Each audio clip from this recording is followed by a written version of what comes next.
Let's go. Mother of Mary, we are here. Lost We and are Found podcast episode 1. Lost and Found podcast on the Ox podcast. Episode 1. Episode Episode 1.2.3. Listen, you guys. This is weird. This is a really weird way to start the podcast, but it has been like at least 6 months since we've started trying to film this. Well, I mean, wait. 6 months ago is right now. We're in October. 6 months ago is April. I was probably like battering you, like being like, badgering you? That's what I mean to say. Like, dude, we need to do a podcast. Podcast is where it's at. And then you were like, dude, nah. And I was like, no, but yeah. And then you were like, dude, nah. And I was like, no, you're probably right. And then now I was like, yeah, let's do podcast. Fuck. Okay. Yeah. Sorry. You were like, wait, I think we should do a podcast. We have all the gear and we can make it good. And you're like, I'm really funny. And I was like, you are funny, but the problem is I'm not funny. No, we're both funny. And fucking, we have Jackie here. And I'm here now. Jackie's here now. Yeah. Can you hear me? Yes. Okay. We can hear you. And yeah, no, dude, it's been a long time coming is the point. And aside from that, hard work pays off. And I'm actually really stoked about this. Yeah. And it's also been a true sign that we like really want to start a podcast because we keep trying and it's not working. We've had like technical like we've recorded full episodes where they just like something doesn't work, a mic doesn't work, a camera doesn't work, and we've gotten together. This is our fourth technically time, fourth time around trying to record this podcast, and we are here. And and it's working. We're doing it. There's a lump in my throat. I'm pooping. I'm throwing up. I'm peeing. I'm throwing up. Okay. Yeah, Okay. Let's just do a quick introduction of who we are and what this is. Yes. Okay. With Chris first. Yeah, Chris. Okay. Go. So I'm Chris, Lost and Found podcast. First episode, introduction number 1. I'm just kidding. No. So you'll know me as DJ Fora. John and I founded Lost and Found a year ago, and almost exactly a year. Almost ago. exactly, like almost a year and a couple of weeks, maybe. But yeah. We're really excited, and this is a podcast about what we're doing as Lost and Found, the events that we throw, as we build the brand, kind of talking about that. We want to talk a lot about the personal growth that it's taking and kind of give an insight and kind of a journal into what Lost and Found is, but also have a lot of fun, do a lot of, whether it be music reviews or... have just cool guests and like funny sections about different stuff, different tier sections, or there'll be lots of whole shenanigans. But yeah, I'm DJ Fora. Great, that's DJ Fora. DJ Fora is in the house. DJ Fora. Wait, Chris, don't do it. There is that button. Yeah. Wait, I think I.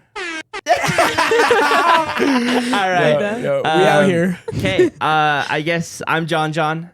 I go by John. DJ John. Mm-hmm. I don't know if I like the DJ in front of it. I'm still deciding, but what's there to tell? We started Lost and Found together. I think we'll go into a little bit of the founding and kind of where people come along the way, and I'm super excited to kind of talk about a lot of this, like. The journey. We're all on one, and we're still learning, and it's kind of been either a journal, but also I'm kind of treating this as a journal, but also kind of as just a really fun way to kind of share what I love in a more less musical way. So yeah. And Jackie. That's perfect. And I'm Jackie. And I'm just Jackie. I'm not a DJ, but not soon yet. to I'm be. Here. Not yet. Soon to be. Maybe soon. Yeah. But yeah, Jackie's here to keep us on track, keep us from absolutely losing any sense of normality to the podcast. So I think. Wait, I don't want to out you or anything. Is it? Do you don't do? So I know that Chris and I both have ADHD, like hard. Yes, I have crazy ADHD. Okay. Is that the podcast? Okay. No, that's what we're gonna talk. This is the On the Ox podcast where we discuss our ADHD. I felt like Lost and Found. So we'll go into like the founding of it, but We've been around for a year, but when Jackie joined, it really felt like we had a lot of like we were pointed in a direction. So I thought it was just like now Jackie's kind of been like the secret sauce to what's been happening with Lost and Found the last little bit. Yeah, we have each started out John and I's brain baby. I mean, through finding the name, through finding what we want to do, we've had a lot of experience in different things, and I think that when we started a year ago, we had a lot of goals and aspirations, and as we picked up, we have one member that's not here right now, and when we picked up Ian, that was a refinement. And then when Ian left for the summer, and more like Jackie found us, but when that happened, again there was this sense of refinement, sense of more poignancy, sense of direction that we needed to keep improving. And I think that the podcast in a big way is here because of the experiences that we've been having through learning from each other and trying to center our goals and our actions from all of our ideas, all of our differences into one place and one real goal that we can all compromise and agree on and continually improve on. And so, like I said, we have one member that's not here, but him, Ian, and Jackie will both be switching off, or we'll have one of them as a guest or not, and certain things like that. And but yeah, Lost and Found is, I'm really excited to have a new platform to put information out in a new way. I feel like if you know me at all, I can talk anyone's ear out. Ear out? I'm gonna eat your ear out. No, I can talk. That's like one of your those ear ASMR off. things. That's what I meant. On our Patreon, we're gonna have some Chris ear eating out. Okay, excuse me. A little sample. Little sample. Mouth noises. Jail. Stop. Where's the bucks? Where's the bucks? I watch ASMR. Yeah. I'll dox myself out right there. Nah, I love it. No, but I think that if you know me, I can talk, and I think that this is a place where we can express all of our thoughts and hopes and add goals as Lost and Found to a general public, and so that anybody that's interested in what we're doing and where we're going, can tune in and pay attention, and we really appreciate anyone that listens. And listen to this on a car ride. It'll be out on for sure YouTube and SoundCloud for now. We'll see, but we'll work on other things for sure as well. I guess let's start with origin story. I'm thinking, and then kind of what future podcast looks like for like the future of this, kind of where this is going, and where where Lost and Found wants to end up here in a little bit as well. Yeah, I think that's great. Yeah. Intro. So kind of right off the bat, so Lost and Found, we've been officially Lost and Found for about a year. Yeah. Chris and I had kind of thrown parties. So we are best friends from high school, basically. Yep. And since then, like, we haven't been like separable. We do a lot of the same things. Like, we started DJing around the same time. We were dancing all the time. Do you guys remember when you first met? I hated him. Yeah. Really? He was actually dating the girl that I liked, and I think that was the girl that I ended up marrying. Yeah, this is true. Wait, I didn't know this. Spicy for the first podcast. I Holy cow. didn't know this. Yeah. So I guess that would have been. It was freshman year, right? Or no? Yeah, because I dated freshman Lizzie year. freshman. And that's when we first met. So how did you know Lizzie? We had a friend circle, like, so it was like. But were you? Because I know, like, it wasn't through like John and it was through them versus What? you knew her through like Whitney. Yeah, and that group. Okay. So different circles.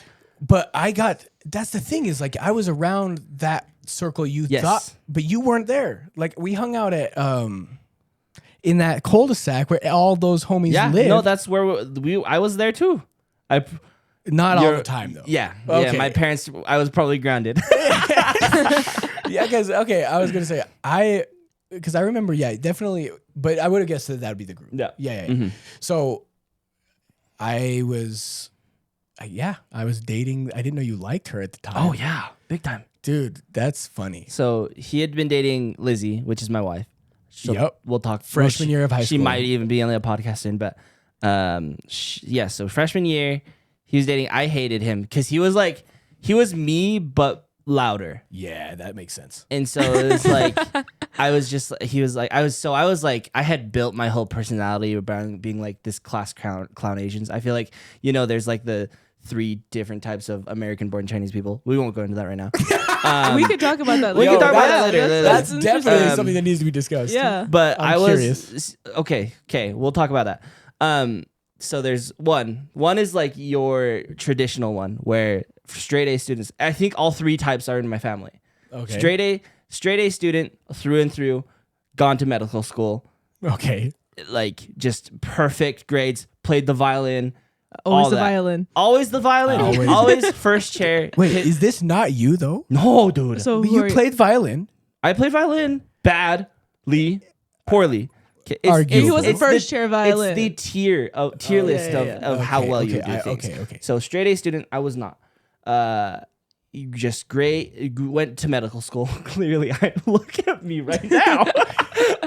The second one is the still successful, but because he hates his parents.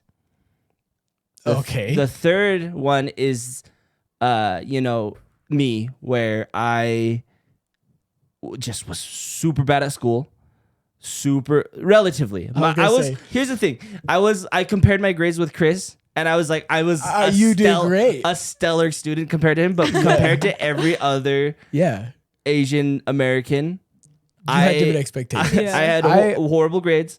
I wasn't first chair. I wasn't even second chair. I was in the second violins. I was like 3 rows back in the second violins. Do you know how disappointing it was for my orchestra teacher? He had all 5 of my siblings in orchestra, and they were all first seat whenever they're in orchestra. Really? I come in and I don't practice. Sure. Anyway, so that's beyond the point. So I was just a super big class clown, and I met Chris, and he was clownier than I was. Not just Different though. different, but I was just like, he's dating this girl that I like, but he also That's funny. But then I was just like, why do we like the same things? Yeah, we were very similar. I'm trying to think of I can definitely remember though, now we're on this topic, I guess we're sending it, but I could definitely remember I break up with Lizzie or actually, wait, yo, she breaks up with me. Yep. Yeah. Same. Lizzie was a heartbreaker for sure. And I can remember you guys dated shortly after. Yeah, for a week in the summer, and then for 1 second during the summer. Yeah. And I was like, screw that kid. Dating, That's so crazy. Lizzie goes from me to John, nah, it's the same. Chris was like, you should downgraded big time, No, bro. but I was just not surprised because we had already realized that we were really similar. Yeah. But at that point, I think it was one of those things where it's we were similar, but instead of it being wait, we are opposite sides of a perfect puzzle, it was we thought we were supposed to fit in the same puzzle piece, and so we butted heads. Yep. Oh, all the time. And it was never, because we didn't hang out, so we didn't I don't feel like it was ever direct, but it was definitely and so when she was dating you, I was just it was just one of those moments. I was like, pfft, what a dick. I was Yeah. the audacity. Well, and I was still salty. I Yeah. definitely. So we broke up. I was single, dating other people after that. But then I think maybe either sophomore or junior year, we became really good friends. Yeah, I was gonna say junior year, but I don't know why. Senior year, it's really obvious why. We were but- dancing together. Yeah, but what happened? Because I think we were just in the same circles. I think we were. No, it's because we would go to steak dance. I don't know whatever happened. Tristan. We had a mutual friend. Yeah, we it went must to, have been a mutual friend. We went to dances together, and we started going to. because Yeah. we were listen, y'all. We were the first, at least 4 people in the whole entire world to know how to shuffle. I mean, And so every time we went, maybe. listen, every time there was a dance, it was just we would go to every dance. It was there's an announcement and there's gonna be 3 people there. We're there. Yeah. And we would shuffle, open a circle. If there was, listen, we left a bunch of dances because we created circles, and the DJ was like, "Hey guys, no circles. We want everybody to dancing." Yo, I and forgot then I about remember that. us leaving because we couldn't shuffle in the circle. Yeah, you're like, yo, I'm here to show off, dude. Like, I'm trying to get some girls' numbers, dude. Like, we used to have competitions, Yep. dude. Like, who can get the most girls' numbers at the party or at Yep. a dance? And so we'd Yep. go to like these, high school kids dances around. We would have, we had When you guys kids- were also high school. Yeah. Not no. I'm just saying. We were in high I'm school just saying, for like, sure. yeah. I guess I'm I just just saying wanted that to make because it wasn't like we were. I guess what I mean is we weren't just like going to some like house party. It was like an organized like school dance. or Yeah, religious. we would dance. go out of like our own county, which Yeah, was that's what I was which trying was to say. far for high school, right? Like because we didn't Yeah. really have cars. We were 15, right? We can drive. Yes. So yeah, that's true. So you were crashing other schools' dances. We were going to we, just shuffle. We would find out. Oh, so yeah. The thing is, like, think of school dances. No one really enjoys themselves. Like they go there either with their date, which we would never, because we had dates to our own, so we wouldn't go to like other schools like date dances unless we had a date from their school. But we would go to like they're just like after football game parties or like religious like church dances was a really big one. big thing. So like things like that definitely were more common, but I just remember like I don't know, we would get calls from our friends all across the valley. We have friends down in the south, or we'd have friends up north, and they would just hit us up, be like, "Hey," because they wanted us there. They knew who we were. We could actually dance and. Shuffling. Well, kind of. I mean, we You guys were the party. We ended up learning actually how to dance, which is sick. But the crazy thing is, I remember when I used to go to raves, like when I first started going to raves, and people would shuffle, because shuffling came from the whole like LMFAO days, where like 2014, everybody 2012, right? what's that called? Everybody shuffling is like the song name or something. Party rock. No, anthem. it's Party rock anthem, like, yeah. But yeah, right. It's one of those ones that as a DJ, people are like, play the shuffle song. Yeah. Anyway, but party rock anthem is like. Every day I'm shuffled, boop, boop, boop, boop, boop, boop, boop, right? Yeah, it was huge. Right? It's like, huge. Yeah. So that was shuffling. But I think what John means is like now shuffling is like its whole genre, Yeah. right? And there's a lot of moves inside shuffling that and we would do those. Maybe not like classic like electro shuffle girl like leg twist, but like the Charleston, I would do like it was like gliding, Charleston type dance and shuffling. We would mix them together. We did that, 2012, 2013, right? And now I remember going to raves, and going to raves, and I would be like, wait, this is a thing? Like other people do this? Yeah. And like with house music, it's like the thing. Yeah. Yeah. And it's interesting because I learned how to dance house style that's completely different, like hip hop house. And then I went and I was like, oh yeah, I can dance house. And people are expecting shuffling. And I was like, oh, I can do that too. But these are different. And it's been really interesting to be, we did that back in the day. Remember, I don't know if you remember this, but I remember going to a dance. I don't know if you were there, but I remember we would shuffle in a line. Oh yeah. And anybody who would join us, they would just be our friends for the rest of the night. But there was a girl that joined us one time, and I thought I had met my wife. I swear. And it was just because she could shuffle at a church dance with us. Nobody would dance, Yeah. man. Like, yeah. I mean, we were all middle schoolers. We were all angsty high school, high schoolers, dude. 15-year-olds. And dude, that totally reminds me. I went down to, I was with my family in another state, and we were on a vacation, and one of my cousins is like, hey, we're actually gonna go to this dance tonight. And I was like, oh, cool. I want to come. Like, this is my thing. Yeah. I remember coming home from that, and I probably am remembering it. It's almost 10 years now. I'm remembering it maybe a little exaggerated, but the words, I know for sure the words are correct. But I remember like taking my hat off or something. That's such an exaggeration. But like just being so angry, like taking my shoes off, like kicking them into the corner in my aunt's house. And everyone's like, how was it? And the first thing out of my mouth is, no one dances in this city. And they're like, "What is this? Footloose?" They're like, Sounds like a teen movie. Like, literally, I was just so mad that like You're like, my no one homies were here to dances. back me up. Like I'm trying to get in the circles, and like everybody's like, why are you Jimmy Jr. from Bob's Burgers? "Yeah." I just want to dance. Anyway, moving forward Right. from there, we just So that's talk about origin story. Yeah. That's 10-ish Yeah. years ago. We were dancing a lot, and we got your brother yes. that would invite us now, not just to high school dances. We jump into senior year. We're taking dancing to the next level. We were going to college parties College in high par- school. 17-year-olds getting freaking lit, dude. Trying to hook up with college oh girls. wait, I want to do this one. But Oh, yeah, my so we word. would go to these parties, really cool DJs, and that was kind of where, at least the spark for me, I'm sure for Yeah. you as well, Oh, yeah. was like, I want to DJ. I want to throw parties when I get back. Oh, like, yeah, like- I love this so much. And You're like, if these people aren't dancing, I'm gonna make them dance. exactly, right? And Yep. like, we were just super proud to be like in Provo too. Like, I know it's like a whole thing of like hating Provo now is like, no, now pop culture, but like we Yeah. loved where we were from, like with the rooftop concerts. Yep. Center Street was like growing then. But there were some really, really cool places to be. Yeah, it's interesting because like Google Fiber had just got, it's our senior year. We've been dancing a lot, and this, we've been going to these rooftop concerts, these college parties. Like we're in this scene a little bit more than we thought we would be.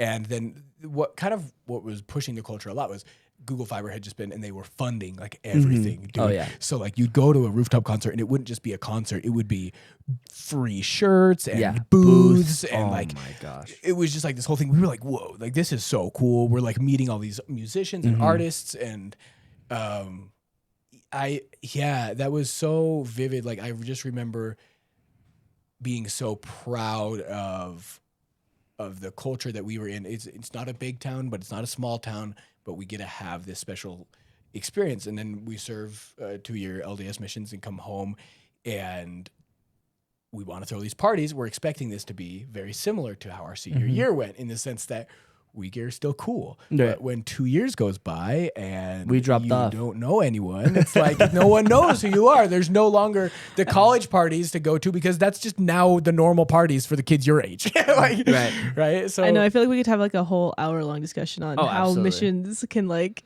Oh my like bring gosh. like Oh, people yeah. so far behind, Yeah. because so much changes, especially now. yeah, and I definitely didn't really realize that. Like I grew up here, and so I just thought it would all be the same. Like you could come back in without skipping a beat. Yeah, and I didn't like, I looking back, I used to tell myself like I took myself way too seriously, because I would like talk to these DJs that were kind of big in the scene and stuff. I used to think I took myself too seriously at the time, but the truth of the matter is I didn't take anything else seriously enough. Right. Like I would go talk to these big DJs like they were just like me, even though I hadn't put in the work or the time or the practice or the. They just like, didn't know who you are. Yeah. Yeah, and it's like, but why can't I play with you? Like we're just all here chilling, because that's kind of how I felt like I was part of Provo. Come back, and anyways, we wanted to throw parties though, and so we tried a couple of times, and We created Lost and Found back then. yeah, And I think it was like at a point where, like Chris said earlier, like because we were so similar, we just butt heads like a ton. and the parties. I mean, it was like the parties were called Lost and Found. Like it wasn't necessarily a business yet. Right. Yeah, we call them the Lost and Found parties. But yeah, it kind of fell apart. Chris and I actually ended up like not talking for a little Being bit. angry at each other. Yeah, we were angry, and like we weren't really close friends, but we were still DJing on the side. I think one of the really cool things that I noticed about what happened was that I kind of went like into more of the Provo, like the Utah event scene, and Chris went towards hip hop, which like I would like tell us about that. Performance Yeah, scene. like Yeah, I mean, scratch DJing and yeah, that I decided that I've been a musician, kind of a musician. Like if I was playing violin, like 3 chairs down from you, kind of a musician, but loving instruments. I was on drumline in high school, and certain things like that. So when it came to DJing, it was definitely, there was a lot of pride behind it, but there was a lot of positivity as well. But I was just like sick of anybody being able to pick up a controller and click play and then they're a fade DJ. song, and they're a DJ, and they played, the way I felt was that these guys and girls played the same music as everybody else, and it was and I was like, I want to be unique. So in order to be unique, I searched something else out, and there, like I said, there's some pride there, but the truth of the matter is I wanted it to be an instrument. Like I wanted to learn the artistry of how to be a DJ, and how to not just play other people's music, but make a new experience. And I think that, that's kind of like, looking back, tying it into the dancing thing. It was always a performance for me. I never, like, I always danced for other people, right? That's what performance is you're doing it for other people. But the truth of the matter is I dance because of how it makes me feel. Yeah. And I think that's where it went for DJing, is like, it turned into how well can I scratch, and how clean can I get these mixes, and, make routines and things. And I treated it like an instrument. And I think that's, it fulfilled that like desire to be, instead of just, I guess it's a different type of performance. Yeah, yeah, for sure. And I think after that, it's been fast forward. Kind of, we'll skip a little bit. I know this was going a lot longer. We talked about Origins a lot longer than I intended to, but well, we're still. This is we're episode, still going. Part one, I guess. Yeah, exactly. And so, fast forward a little bit, we kind of reconnected. We both got married. Is kind of what happened. Yeah, and I think that in itself, and then also a big thing we'll talk about later is I'm a huge like self-help mental. I feel like I'm like a middle-aged man reading tons of self-help books, and just like being, that's interesting. But we're super big. I'm super big. I mean, we're all super big on mental health and that kind of thing. But I think one of the things that changed was that I felt like, for me at least, is that I felt like I could stop, comparing myself to you, and that we are completely different. And while we have really similar interests, in a lot of the times that we butted heads, because like we would have the crushes on the same girls. We would dance and try to like dance battle each other at dances, and like it was a lot of this like I hated the idea that this person who's so similar to me is like better than me at being me, if that makes sense, right? And so like that's why I think the big part is, so I know we talked about this the very, very first time. So one of the big things that kind of split like we stopped hanging out for a little bit was because I went to this really mean place where I was just like, in order to get the upper hand, I should just be mean, right? Like I would like go to girls, we would introduce, this is so mean. Oh my gosh. I was just thinking about it, but we would go meet your girls at these dances, and we would go get food or whatever after, and we'd be introduced to, like, we'd introduce ourselves to people, and I'd be like, yeah, this is Chris. We don't really talk to Chris. And it would like be a joke. It was lighthearted for sure, but it didn't like feel a lot of these, it didn't feel that way because it wasn't. Like I was just like, no, pay attention to me because I'm me. You know what I mean? And it was just like we had this huge back and forth. Anyway, well, it's interesting because we talk, like, there's a lot of experience. Like there's so many things we could talk about, and the truth of the matter is, like, the experience from doing Lost and Found the first time to having, if there has been a falling out, having that falling out, and then rekindling that's not that long. right. Like, especially if you subtract all the time we couldn't do anything because of COVID. Yeah. like that's true. Like that's not that long at all, right? Like 2019, I'm dating Megan, my now wife, and I mean, we were doing our own thing, but we weren't. I don't feel like I had a lot of like anger or butt heads at you at that point. But we weren't doing Lost and Found, and it was like whatever. Like we did the first couple with the hip hop group that I was doing, Pro Veracity, and like that went pretty well, and then it went pretty poorly. But I mean, that's 2019. Yeah. Right. 2020, the very beginning, I get married. Yep. And then, right as you're getting married, 2021, we start Lost and Found. Yeah, this we version. started it.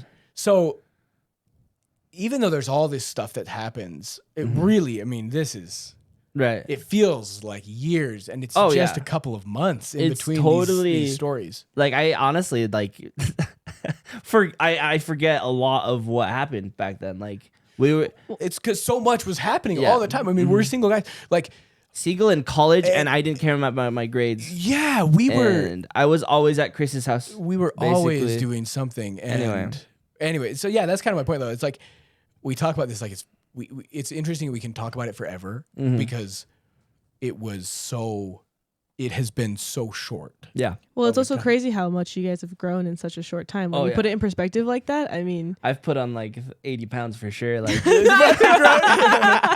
no, I mean, if you're talking about height, I mean, I'm the same. I'm but like, not really, but like mentally though, like I think no, and the ability to communicate with each other, the maturity. I mean, look, being married helps. Yeah, for sure. Like I think we both needed it to like to see that like nothing happened, like nothing. Yeah, that's a little bit. Slaps the shit out of me, but also like realizing that like the worst thing in my life that can happen is that I get divorced or die. Like right, for me that the scalability that sounds so gamery, but like the lack of risk, the lack of risk that it takes with friends and with businesses that you start. Yeah, that it's like, why waste my time being unhappy with someone that I can create something with, Yeah, I think it's a lot of like I said earlier about that, but that puzzle kind of idea. We realized and have the more and more we work together with Lost and Found, we're like, okay, maybe it's frustrating sometimes that you're not good at some of the things that I'm good at, and you're really good at some of the things I'm really bad at. Yep. But in reality, it's like, that can be frustrating from either point of view, or it can fit perfectly to make something amazing. Yep. And it's like, wait, we can strengthen each other's weaknesses because both of us are strong at those things. And like, I don't know, it's kind of an interesting first podcast because it's like, even with this podcast, that's happening. Yeah. Right. Even with this podcast, it's like, okay, we both have these skills that are making this happen and making this work out. And at first I was like, let's do a podcast because of these reasons. And you're like, those reasons aren't necessarily why we should do a podcast. And then you're like, we should do a podcast because of these reasons, like a few months later. And ultimately we're doing a podcast for everyone. Yeah, exactly. Like, and so yeah, that brings really us cool. to beginning of Lost and Found. We've been throwing events. Yeah, I mean, where are we time wise? Sorry. Oh, yeah. we're 30 minutes. Oh, Okay. perfect. Yeah. So kind of we started throwing events. We had some really good help. We actually started with 4 members, including ourselves. And they've kind of gone off to do their own project. One went to LA to do the work at freaking DreamWorks. Yeah, that's crazy. Homie's an animator for DreamWorks. But then one of our other friends is kind of doing his own like production program, and I'm sure we'll have him on sometime. But yeah, for sure. But we kind of like Chris and I. There's only so much you can do with 2 people. I won't lie. We had some the kind of idea. We threw around a lot of ideas of we'll kind of come to today's like Provo culture. What we came back to was totally different. Chris and I both have a really deep love and appreciation for EDM, I think, but it has a really bad connotation in Utah Valley. Well, yeah, electronic music in general. Yeah, electronic does, yeah. right. And we loved playing it. I was playing it even at like the shows and parties that we were doing it, and it felt like not a lot of people appreciated it the way that I did or that I wanted. Like, I mean, Yep. It's hard for me to control what they want, like what I want them to appreciate, and I think there's a way that you can work it in. But there's a lot of these really cool there's a lot of cool songs that I wasn't able to share because I hadn't prepared the crowd well enough to play those songs, and the crowd also wasn't in a crowd that maybe was interested. They kind of wanted, the audience was wrong. they wanted to hear like your top 40s, which is fine, and I love. There's a place for that everywhere, and I think there's the place for all music everywhere. But Chris and I feel like we were going through really similar experiences. We were getting some gigs where we just didn't feel like we felt what's the word? Unfulfilled, maybe. Unfulfilled, but also like tied down to this certain genre and away from what we really, really love doing. The more I played the same playlist and the same gigs, the more disillusioned I became to the idea of DJing in general. I was like, I was at the conclusion that in order to be the DJ I wanted, I either needed to only DJ in my bedroom or I needed to move out of state. And it's like, I wasn't okay with either of those. Yeah. And so, I mean, we did a gig together. So, sorry, camera died. We're back. Edit We're back. that. You just got slammed with a fast cut. I apologize. Bam! Right there. So we were DJing this party that we did together, and we were getting food after. Yeah. And honestly, both of us, at least I was just like, I think that was my last gig.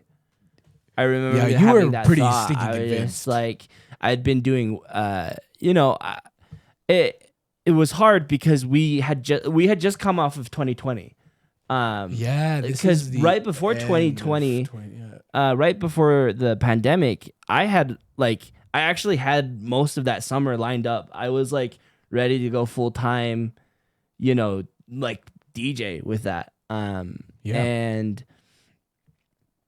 And COVID hit, and I was working a day job. I was working 9 to 5, and I was married. I was dating Lizzie really seriously at that point, and I was like really trying to rebuild this pipeline for weddings and any gig I could get. And so I was getting all these really, low to me, that at least they were kind of less valuable gigs.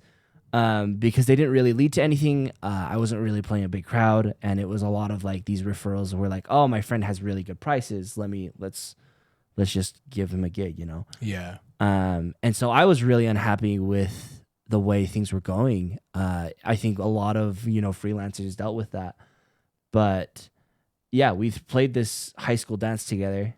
And I was just like, the production value, the amount of work and the amount of production value that we put into that. I mean, the lights and we had a projector, like visuals and lights and a bunch of PAs. And we were so excited about the production side, and then the experience side was not received because it was high school kids. And there's a time and a place, we chose 100% to go balls to the wall with the production, and we knew that high school kids weren't going to love it. But it was just like, if we're going to do this just for high school kids, I don't know if I want to do this. Also, because I'm not going to lie, I think high school kids like really shitty music.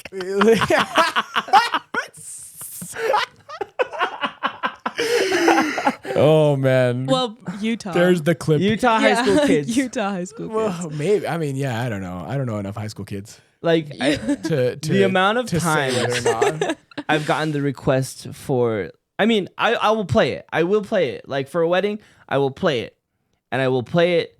But the amount of times I've been requested to play Cupid Shuffle, Oh yeah, it gets everybody on the floor. It's a good song. Actually, right? I would relate to you guys about the dance thing because I loved stake dances and like school dances and stuff, but I hated the line dances, like the Cupid Shuffle, and I would always like walk out. And be like, I'm not doing this. I can't. And a lot of people killing my vibe. Because it was easy, but like I wanted to shuffle, dude. I want you to like pop and lock and drop it, like. Yeah, I mean, But it's like a high school dance, so And it's a matter of like, it's just understanding and experience. So it's like we're playing Cupid Shuffle for this high school, and meanwhile we have freaking rave visuals and lasers. And, you know what I mean? Like there's the so perfect funny. example. We had like a haze machine and everything. Like like I had brought. We had like a full like. We had our whole setup. Our whole dude. setup. Yeah.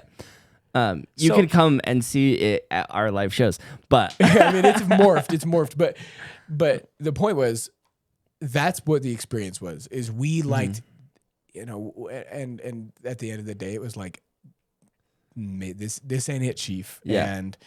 And so you were like done, and I was like, what if? Because I was like, I never got what I wanted, right? Yeah. Like I mean, I had played some stuff, but I was like, I want to be up there. I want to create an experience.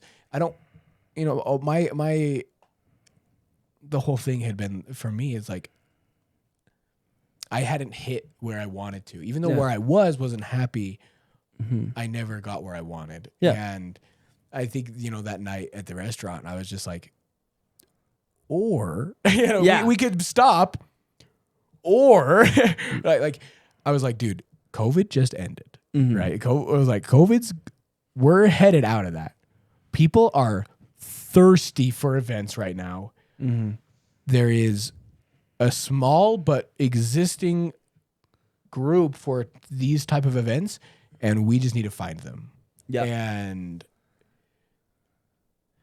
And I was like, what if instead of quitting, we sent it one more time? Yeah, and I think it was what we ended up kind of not finding out, but kind of how we had a little like a attitude change. At least I did, and it was just like we changed from this like, I changed from this like, people don't want to listen to my music, and that sucks, to like this law of abundance where like if we build it, people are gonna come.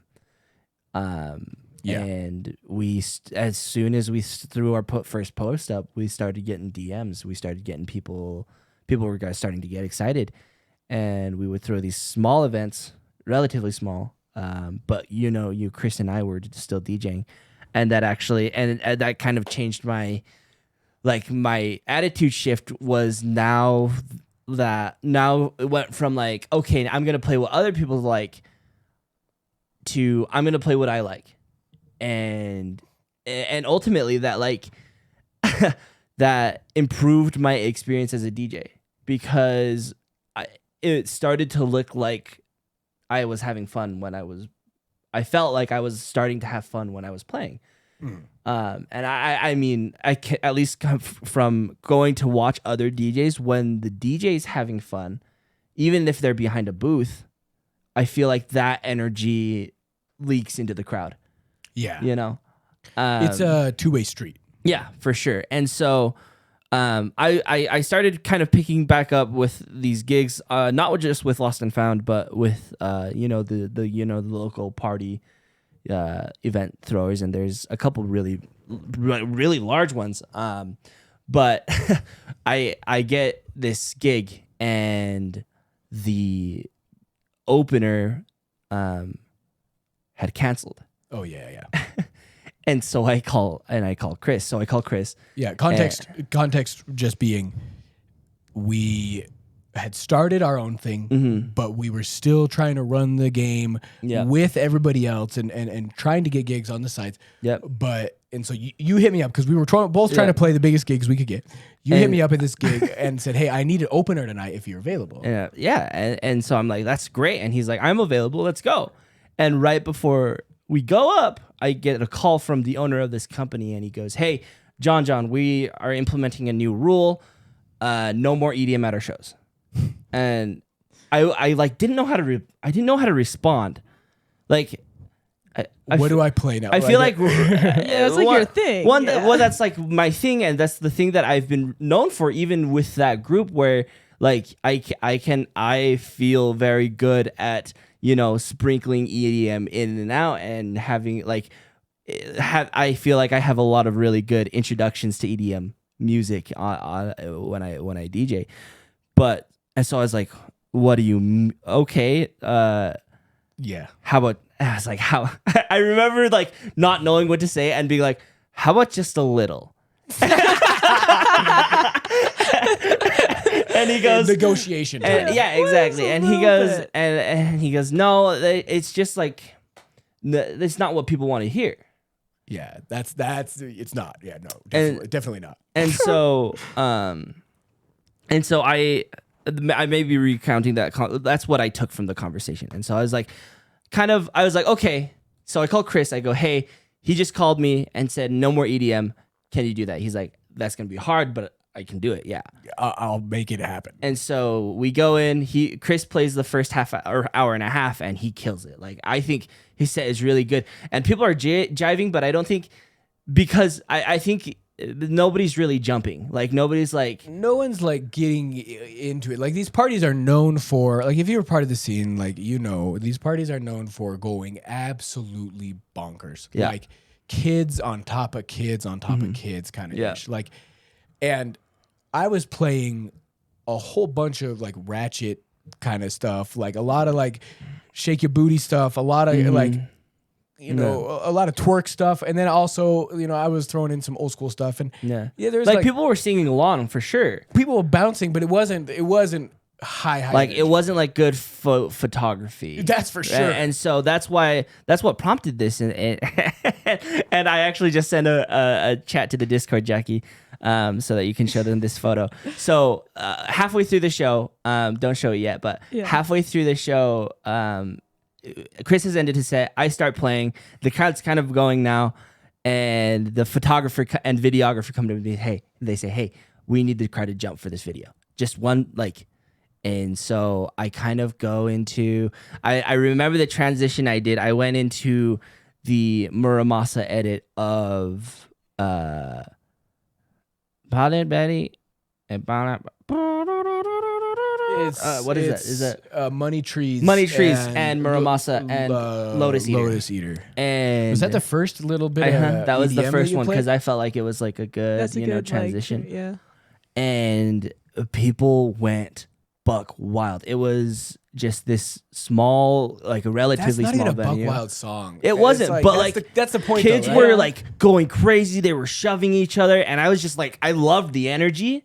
And so we're like jiving, and I keep playing the EDM, and Chris and I don't know. One of the producer guys, one of the guys doing the sound, was like, "Hey, play something crazy and play some like Excision." He's asking for like tear out dubstep. I'm still up on stage, right? Like just driving, taking videos, whatever. And you're like, I hear him say that, and you're John, like, I'm like, John, do you have anything like that? I was like, no, not prepared at least. I was like, I have Solvin King. And so if you don't know who Solvin King is, that he's if you mix metal, screamo with Skrillex, he's a metal artist who does screaming, but he does it with EDM. Yeah. Exactly. So it's not just EDM. No. He does it with rhythm and dubstep and these just heavy drops. It's really sick. Go check it out, Solvin King. But it was completely left field to every single song that we had played that night. Like that was like the uppercut, dude. You guys it was just like brought it like so it kept it going. was going like going. this. It was going like this, and Chris, this Excision song just goes, bam, dude. I just freaking gut punched the party with this dubstep song. And people still were going crazy to it. Right? It was polarizing. Half the crowd went, "What in the world?" But then some of them were like, "Yeah, crazy." Yeah. But halfway through the drop, I just like I'm looking at the crowd because you watch the crowd, and I just see the owner, the guy who'd called me and said, "No more EDM." And he is running and he's giving me like the cutthroat, like turn it off, and he comes up on stage and grabs me. Just like that. He grabs me and he goes, "No more EDM tonight." No, zero. And I'm laughing. We're both laughing, but at one part I just felt bad because I mean, it's like, it's your brand. I should have respected that. But at the same time, that's like a really, really like boxing request for a DJ. Well, and Look, I did it out of spite. If we're being honest, like we threw, I am a sensible enough DJ to know when you're playing like borderline future bass and like some trap drops mixed with hip hop, throwing this absolute screamo, doesn't make any sense. But I did it, and I think maybe the promoter did it, or the guy, whoever it was doing the sound. They probably told us out of spite as well. Like this is, but I did it out of, I know you said no EDM, screw you a little bit, right? Yeah, like, of course. It was liberating for sure. Yeah. But the other thing is like the time that people were getting what I can't say what they wanted because I didn't talk to any of them, let alone all of them. But the time that it seemed like they were having the most fun, the time that the company got the content from the videographers and photographers, the time that we were doing our job the best was when we were playing EDM and the music that we liked. So, anyways, the best part of this whole entire thing, after we're done, we're kind of going through their stories, and Jackie, I just sent it to you. They post this story. Can you make that bigger? Double click, and then drag the corner. It'll not be centered, but you can make it a a little bigger so they can see. I honestly didn't think too much of this at the time. So it's a story. It says basically for all of our audio videos, it's a story on Instagram. The company posted, and it says, "Sorry, we stopped the EDM with the sweaty face emojis." And I didn't think. Don't worry, we stopped the EDM. I didn't think of much of it at first, but it lit a fire around this like EDM community that I had no idea existed. Yeah, people we knew that were a part of our scene that had been coming to our events commented on this, and DM'd them, and even more like behind that too. Like a lot of the people were like, "Oh, they just posted that. Isn't this funny?" Like, but it was just like we. Well, I think it's interesting because it really just shows that there wasn't a space for you guys in like that area, you know. Well, the parties that were being held, there wasn't. It wasn't the same. Yeah. For sure. Oh, yeah. But there was people there who were going crazy for it and who wanted it. And like John said, like people have mentioned to us since then, like, oh my gosh, I remember when this happened. We're like, we were actually the DJs. We caused this, and I love it, man. Yeah, it's hilarious. It's really proud. I feel bad I haven't been called back to DJ for them since. And it was like that just cut the line of communication. It was a stream of like regular gigs for me though. Like since COVID, it was just like, and so that stopped. But I think it really emphasized, like it really reinforced my and Chris's vision to create a scene in Utah. Not a scene not create a scene, but add to an existing scene and add our kind of fun twist to it. Which we threw some parties, and I think I really want to talk. I know, like we've talked about everything without like everything pre-Jackie. Oh yeah, that's true. I think that maybe we go part B. Yeah. Do we want to? What time are we at? We're at 57 minutes. Yeah, but that's minus the cut. Yeah, a couple of 3 or so. I think we could. 5 minutes. I don't know if it's a lot, but 5 minutes not a lot. There's still a lot to talk about. Yeah, let's make a long episode. It's fine. Let's make a long episode. If you're on a long drive, you're welcome. Okay. So we started throwing these parties. We're getting like pretty good traction. A couple people are coming through. But honestly, kind of going back, it really felt like Chris and we had our full-time jobs. We had our wives. We felt really. I was trying to go to school. You're going to school. You also were coming off of summer. No, was that before? Anyway. I was not doing sales at the time. But so it was really hard, and we had 2 conversations. One with the other team member that's not here, Ian. We'll get to him next time, but a little down the line, we throw an event. And our turnout was about the same. I don't feel like we made a lot of improvements from the first show that we did to the second show, nor the third to the fourth. And now Jackie slides into the DMs. And I don't know if you have any insights, or if you wanna, if Jackie, do you wanna just tell it from where you saw it? Yeah. And then we'll kind of go from there. I actually was just thinking about this because I haven't told you guys this yet, and I've failed to mention it, but I just remembered it because so for context for me, I had started a thrift store with my friend in on Center Street in Provo, and we had split up, so I wasn't a part of it anymore, but you guys had thrown a party there. Right after I left. Yep. So I was still logged into the Instagram. And so one day in class, I just kept getting notifications from you guys. My. I didn't know that. And I was like, and I never I wasn't like going on the Instagram regularly, but I had the notifications on still. So I was just kept getting all of these DMs while I was in class, like bing, bing, bing, bing, bing. And I was like, who is lost and found? Yeah. So I like looked at your guys' Instagram and I was like, okay, they're throwing parties. That's cool.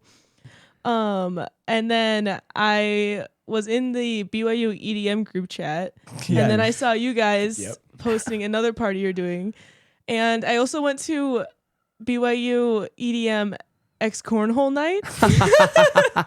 That was lit. I'm not a BYU student, but I just am friends with a Neither bunch of the. are either of neither are us. you guys. Yeah. But I'm just friends with like the EDM club there. So Well, that's the funny thing too. It's like yeah, we got into this group chat. I was there from a buddy of ours that we started Lost and Found with. He's like, dude, you should join this group chat. And I'm like, dude, that sounds like the most. You know what's so It crazy? just I was sounded thinking like- about this too, and I didn't mention it. The reason I was put in the group chat was because I was making plans to buy tickets for Odessa. Whoa.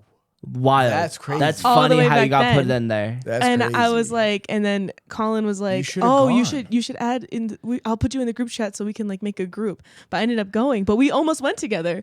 That's crazy. That's Well, so crazy. Yeah. So. Yeah, just but so yeah, crazy the group how chat's wild. I love it. that At first, connected I was. us. Yeah, that's. I mean, you hear this sound, the words BYU EDM Club, and you know, The like first time I heard it, I thought it was a joke. I'm not gonna lie. you Most kind people of do. imagine It sounds like an oxymoron. that it's It like is an oxymoron. yeah. yeah, it shouldn't exist. I'm grateful that it does. Yeah. I am even like remember then when Chris was like, yeah, there's this group chat and it's a BYU EDM Club, and at first I was like, no, and then I started getting No. really bad FOMO because like they were dropping Dude, like they oh go hard. they were sharing their crates and all this stuff. Yeah, shout out and- Colin D. Ross. Yeah, Colin D. He started it Ross. all. Drop. Yeah, no, what a king.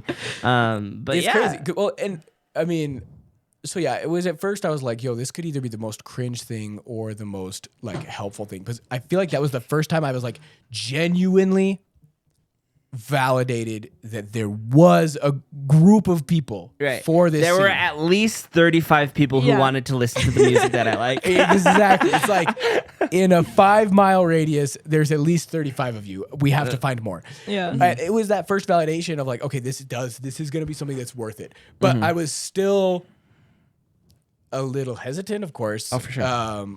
Anyways,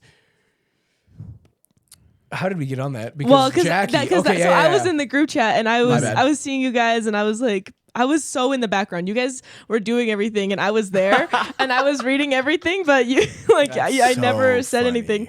And then I brought all my friends to Boba Night. Mm-hmm. You guys Yeah. killed it. I was like, this is what I needed. Boba, this is everything I was looking for. Cause I was like, what am I gonna do now? I gotta figure out something to do. Mm-hmm. And it was actually Ian's set too, which was crazy. That Yeah, that's nuts. yeah, it was Ian's set that I was Solidified. like, this is it. For sure. Like these guys For are. sure. I need to talk to these guys. Mhm. And then I was working at a speaker company, and I had like drafted out like this whole text to you guys. Like remind me what speaker company. I don't know if I can put them on blast. Oh, okay, that's Well, fine. yeah, no, it's Wilson. They're. Have you ever heard of Wilson speakers? Yeah.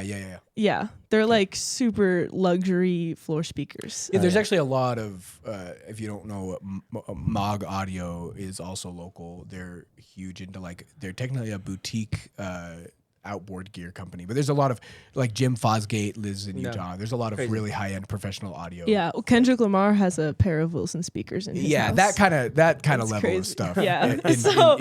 And I made the capacitors for them. Let's that's freaking sick. Yeah, it was pretty that's cool. crazy. But Their fingerprints are in Kendrick Lamar's house. well, no, have to I didn't. talk- I I'm didn't just make kidding. his, but That's but fine. yeah. Anyways, I drafted out a whole text to you guys to be like, but I was like, I don't even know what I'm doing. Like, it just felt like I just like something was telling me to DM you guys. I was like, I want to work with them, but I don't even know what I would do. Yeah. Like, I don't even know where, if they need me, like if they even want somebody. And then the next day at work, they let me go. So I was like, all right, here it is. Send text.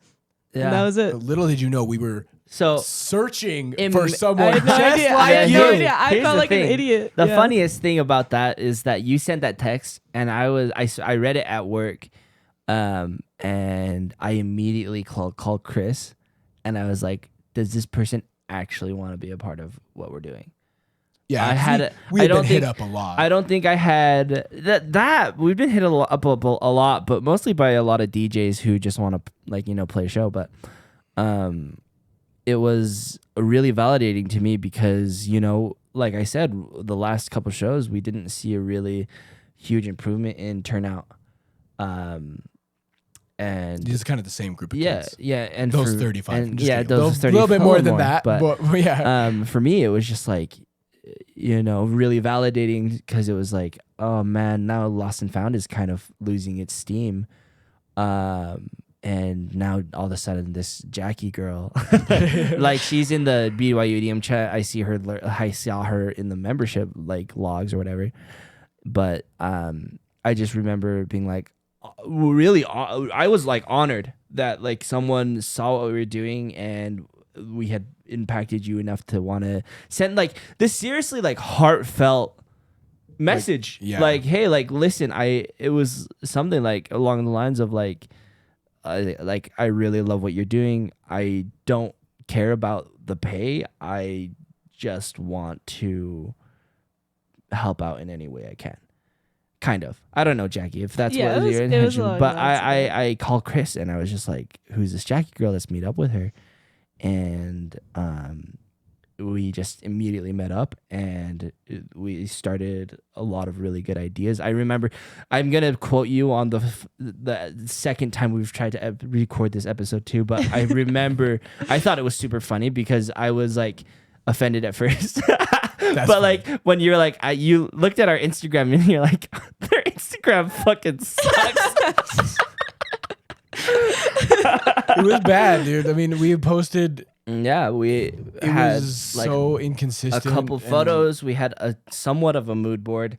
We had been using like some really simple, I think- software to develop our posters and Yeah, I mean, I think it just mainly is it's like we relied so much on. I don't know. We just didn't know how to run the game. We didn't understand that. So I mean, we knew the idea, but we weren't focused on trying to run social media. So whether or not the posts looked good, they were not effective. yeah. And we needed some of that Gen Z energy. I think. I realize. I mean, we definitely, Jackie came in with a new set of creative experience and eyes, and we've been so grateful to reap the knowledge of everyone that we've worked with, and Jackie in particular has helped us to refine the image that we give off. Also, so Jackie, kind of tell us about ourselves. No, but tell us your journey, kind of what you've learned, kind of what you see, and I guess, and then we'll move into like where we want to go with podcast, where we want to go with Lost and Found. Yeah. I just like the space you guys like make for like just different people, because like you said with the other like this hold on this group of people is what people think of when they think of Utah and they think of Provo, and there's other people out here that like to still party, but aren't necessarily obnoxious like that. But Anybody who's listening to the podcast who knows if you know, you know. It's yeah. That's funny. I don't know. I was gonna say something else, but Yeah. I was telling my friend this the other day because she's been trying to come to our parties, but every time she's out of town, and she's like, "Oh, how did it go with your last one?" And I was telling her, I was like, "It's so amazing when," and I had this experience with a thrift store too, but not as much as I have it with this. When you put all this work into something and you believe in it as much as you can, and somebody else, a complete random stranger, appreciates it. Yeah. Oh yeah. And oh man. and it's the best feeling in the world. like, Like if it was just one person Meetings. saying like, "This was awesome," and see the vision you have, because a lot of times you can get in your head and like we can talk all we want and like have like so much passion for it and like we do everything for it, but we can't make people like it. Yep. They just have to like it if they want. I've tried. You know? Trust me, I've tried. Yeah. And so it's just so like fulfilling to have that, to create that, you know? Yeah. I think especially, I mean, I think that leads right into where we're going perfectly, man. Like this last show that we've done gave Boiler room vibes, It dude. was gave awesome. everyone so much excitement. I mean, we could talk. Maybe we should do a whole podcast on the Just that inspiration show, yeah. and that show. Maybe we get one of the DJs on as a guest. But I think what Jackie just said is so true. Like, and you know, we had been running these things, and sometimes it gets pretty, you know, we try to be a business. Yeah. That's what we want. We want this to be something that we can do forever. And in order to do something forever, it has to pay the bills somehow. And at least be sustainable. The logical, in some way. sustainable in some way. And the logical next step for that was, okay, well, let's monetize this. And we had been and had a lot of success, like, a happy amount of success with charging for our events, and justifiably we have the crazy setup. We're putting money and time and effort into this that we felt like that was justifiable to charge for it. And through a series of, another episode of a podcast worthy of experiences, we kind of come to this conclusion that we started with, really, that culture, creation, community were the three main, I call them the three pillars of Lost and Found, the three things that we're founded upon: culture, creation, community. And when we charge for our events, we decided that we were doing those three things a disservice, that if those things are the things we're founded on, then we can find another way to make this sustainable. And this last show was the first one that we decided to go back to free, change the model. And I remember after the show, one of the guys that was there randomly from out of state, kind of a crazy experience, never met him before in my life. He came to me and he said, "I'm so grateful that there's someone in this scene doing something without all the bullshit." He said, "You guys are doing this for real. I can feel your passion for it. I felt the energy in the room tonight, and it's real. It's alive." He's like, "Please don't stop doing this." He said, "I will probably never be able to be here again." And he said, "Please don't stop, because this is so healthy, so happy. So the people that are connecting here, it's important." And man, I was like borderline teary-eyed. I'm like teary-eyed right now. Yeah, I didn't know that. That's amazing. It was so validating. It was so amazing. Yeah.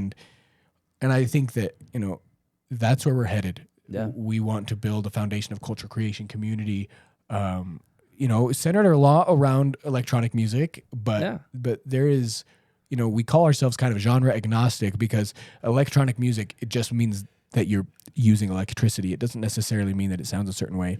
And there's so much creativity out there. We want to inspire others to be creative. We want to inspire others to go out on a limb and grow their circle of comfort, because when you step outside your comfort circle is where growth and creativity thrives. And so, from now on, we're going to be doing shows that are truly centered on those three principles, as well as we want this podcast to be something that furthers creativity and culture and creation for and community. Lost and Found is literally just for everyone. I think like I don't have anybody that I wouldn't want at an event. Mhm. I don't have anybody that I wouldn't want listening to this podcast. Maybe my mom, because I don't know. Maybe I'll say Because some- you said said the big the F word. F word, and I also told her that I was a class clown. Oh, hey, yo. No, John, but, alert, John. She knows. She knows. Yeah. No. But I think ultimately, this podcast and kind of being online is that like we know that we have a product, not a product. We're not even a product, but we have a community, and we're building a community that anybody can be a part of. And if you want to be in our Discord, if you want to be an Instagram follower, if you want to come to our events, we want to provide a venue for people to be, creative and to be free and to feel safe And experience that as a community. Exactly. But yeah, I think where this podcast fits in is, like you said, it's a great place for us to, to foster this community. We're going to have a lot of cool guests. We're going to have business owners, people talking about like mental health, talking about, music, talking about everything, and so, yeah, well, the sky's the limit with this one. Hopefully we'll hone down on kind of something like a subject matter, I guess. But I think I love the idea of having just a platform to say whatever the hell I want right now. Just chat, dude. Yeah, just come we chat dox, with us, dude. Just Yeah. like I think eventually we'll start some drama with Yeah. someone. We'll do some like I'll call someone up to like actually fight them. Yeah, Provo boxing ring, drama. dude. Give us some drama. We But need yeah, it. but yeah, I think Some controversy. going back is just like I think moving to a free model was a really good, and it really helped me feel like Lost and Found. If I'm not we're not making money from it, but we are creating positive impact on people, and that was that. Just this last event in itself, we got so many DMs, a lot of really awesome, nice messages. Talking about like, hey, how much they want to be a part of it, how much they want to help change this culture around Provo, around EDM, and definitely something really special, something so special, something very special. Yeah, Yeah, we're stoked. So if you're listening to this, you either jumped to the very end of the podcast, or Yeah. or we appreciate we appreciate you either way. But if you've been listening to this whole thing, really thank you so much. I hope you understand that we're stoked to be here. We're trying to put these out. Currently, the goal is once a month, but very soon it'll be more than that. Yeah. We love this. We love talking. Hey, yo. Yeah, exactly. We love. It might be more. So, I like to move my mouth around and vibrate my Awa, vocal awa. cords. Awa, awa. Jackie, any final thoughts? Go hard. Go hard. Or go All home. right. All right. Go home and go hard. GG, guys. And peace out. Get hard. But Get that's- sturdy. Get sturdy. Hey, yo. Ian's not here.